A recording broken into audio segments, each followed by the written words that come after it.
paracha de la semaine du grand rabbin Jacques Waknin.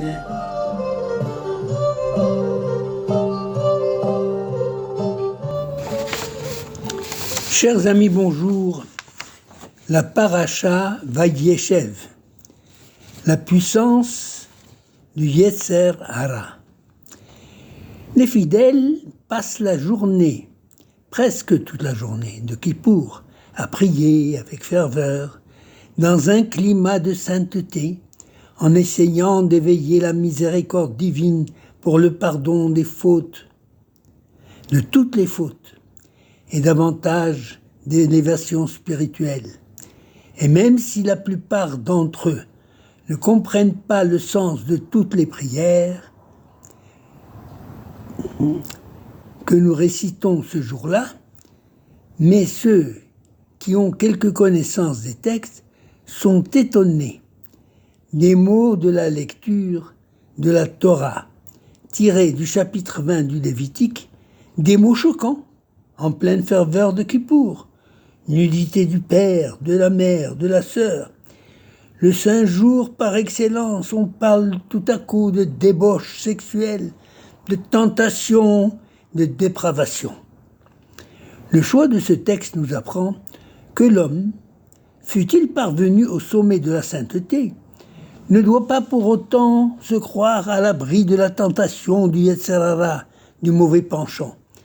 La lecture de ce texte nous met en garde contre les perversions sexuelles auxquelles les peuples de l'Antiquité étaient coutumiers, mais qui, hélas, n'ont pas disparu de la société moderne où l'on voit des notables, des artistes de renommée mondiale et même des ministres accusés de viol ou de harcèlement sexuel.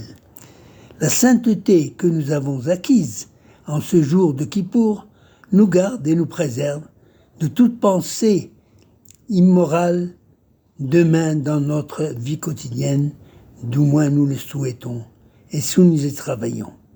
Le jeûne et les sacrifices n'ont aucune valeur s'ils ne reflètent pas un changement réel en profondeur, s'ils se substituent purement et simplement aux devoirs moraux.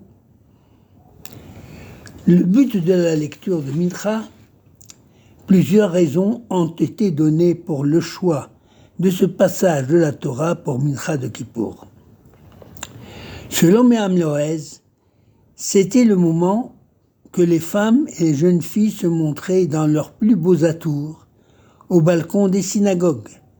Il fallait leur rappeler les interdits portant sur les relations sexuelles afin de mettre en garde contre les incitations à la débauche et en les invitant à s'habiller de manière pudique afin de ne pas être un objet de convoitise, une invitation à la pudeur, donc encore aussi nécessaire aujourd'hui.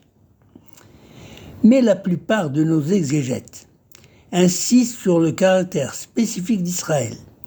Dieu nous a créés et nous a distingués de ceux qui sont dans l'erreur et nous a donné une Torah de vérité implantée en nous la vie éternelle, afin que nous méritions de vivre dans le bonheur en ce monde et dans le monde futur. La journée de Kippour devrait nous conduire à plus de sainteté et de pureté. Certes, cette progression est insignifiante sans le respect de la pureté des rapports sexuels. Or, les interdits de cet ordre minutieusement énoncés sont le départ obligé de toute la volonté d'accès à la sainteté, un barrage aux déviations sexuelles. La gravité de ce sujet tient au fait qu'il est lié à la transmission de la vie, qui nous assimile à un acte créateur en association avec Dieu. Quoi de plus sacré que cette fonction,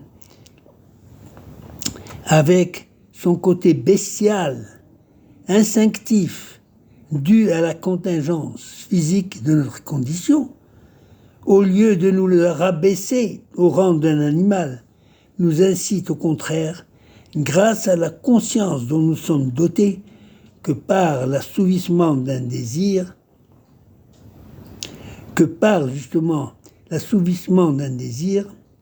par sublimer, il commence par sublimer l'acte sexuel afin qu'il transcende la condition humaine. Donc, grâce à la conscience dont nous sommes dotés, que par l'acte, sublimer l'acte sexuel afin qu'il transcende la condition humaine.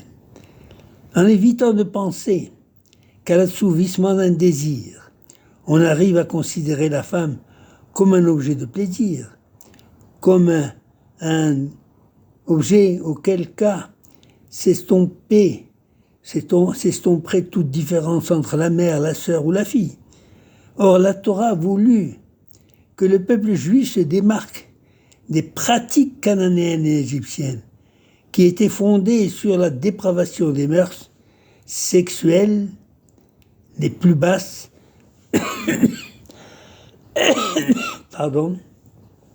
à tous les échelons de la société. Enfin, en interprétant allégoriquement la phrase « Tu ne dévoileras pas la nudité de ta sœur », certains sages expliquent que le peuple d'Israël est comme la sœur de Dieu.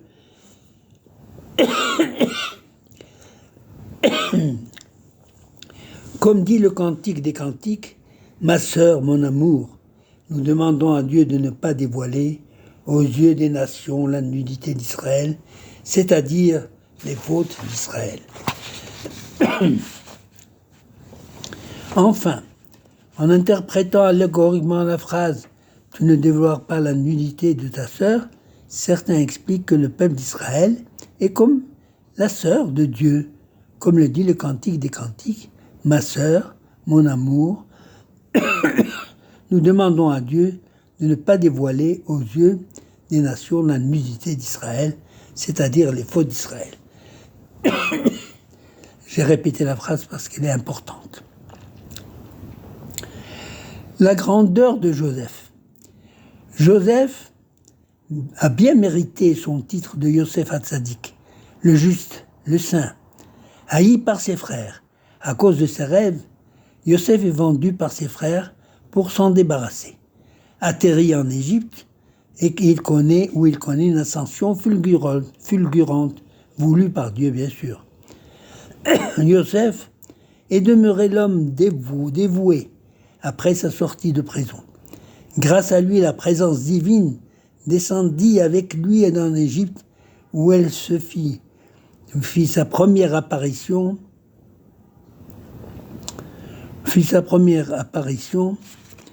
Le Yakult Réoveni fait remarquer que la valeur numérique du tétragramme Yudke Vavke, c'est-à-dire 26, additionnée à celle de Yosef, qui est égale à 156, eh bien ça équivaut à celle de Yaakov. 156 plus 26, ça fait 182. Ce qui revient à dire que Dieu fut avec Yosef grâce à la présence symbolique de Yaakov. Yosef a mérité ce privilège car bien qu'arraché à l'ambiance pieuse de sa famille et se trouvant dans une contrée d'impureté et de corruption, il se conduisit comme s'il était sous la surveillance constante de son père. Atterri chez Potiphar, Yosef réussit à avoir sa confiance, à gagner sa confiance, et il lui confia tous ses intérêts sans lui demander de compte. Dieu bénit la maison de l'Égyptien à cause de son serviteur. Potiphar abandonna tous ses intérêts entre les mains de Yosef, sauf le pain qu'il mangeait, c'est-à-dire sa femme. Bien que disposant librement de tout, Yosef s'interdisait tout luxe. Rachid dit que le pain, lorsqu'on parle de pain, il s'agit véritablement de pain, car les Égyptiens refusaient le pain touché par les Hébreux, considéré comme impur. étant donc une abomination en Égypte, comme on le voit à propos du repas de Yosef avec ses frères. Les frères étaient à part et Yosef était à part. La beauté de Yosef. Jusqu'à présent, nous ne savions pas que Joseph était très beau. Si beau bien sûr, et de visage aussi. Selon certains de nos sages, la beauté est l'impression qui se dégage d'une personne. La beauté serait donc quelque chose de subjectif et dépend de la personne qui l'apprécie. Le Midrash dit que Yosef impressionnait toutes les jeunes filles qui le voyaient passer dans son char. Cette phrase sert d'introduction à l'attitude de la femme de Potiphar qui commença par lui faire des avances. Il faut dire que s'étant vu confier l'administration de tous les biens de son maître, Joseph s'est mis à apporter des soins exagérés à sa toilette et à céder au plaisir de la table. Hachem lui dit « Ton père est en deuil. Toi, tu t'actives dans le plaisir. Je vais susciter l'ours contre toi. » Eh bien, l'ours était justement la femme de Potiphar. Malgré les avances de sa patronne, usant de ses charmes pour l'inviter à partager sa couche, Yosef s'y refusa en disant « Mon maître a mis toutes ses affaires entre mes mains, sauf sa femme. » Yosef était certainement ambitieux. Il aurait pu bénéficier d'immenses privilèges grâce à la séduction qu'il exerçait sur sa patronne. Cependant, au lieu de céder à la tentation, ne capitulant à aucun prix devant le vice, il opte pour le devoir et le sacrifice. La même grandeur d'âme se révèle chez ce jeune homme lorsqu'il garde le silence face aux accusations mensongères de cette femme profondément blessée dans son amour-propre. Ce jour-là, Yosef se rendit comme d'habitude à son travail. Il y a discussion sur ce que veut dire ce travail.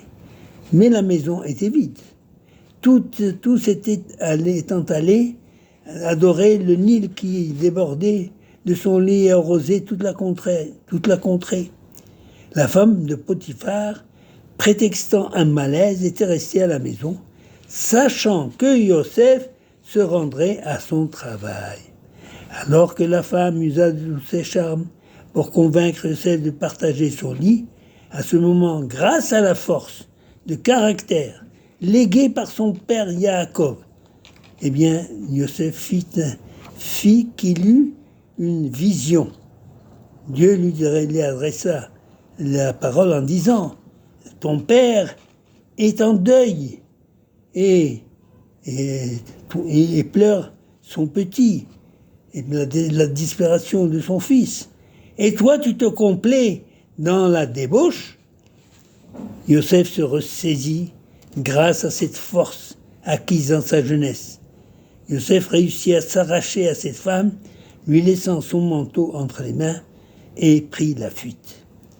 La morale de cette histoire est que la tentation peut être vaincue grâce à la force de caractère acquise par l'étude et la pratique de la Torah, et que la réussite dans la vie dépend en vérité de la bienveillance divine. Beracha ve'hatzlacha.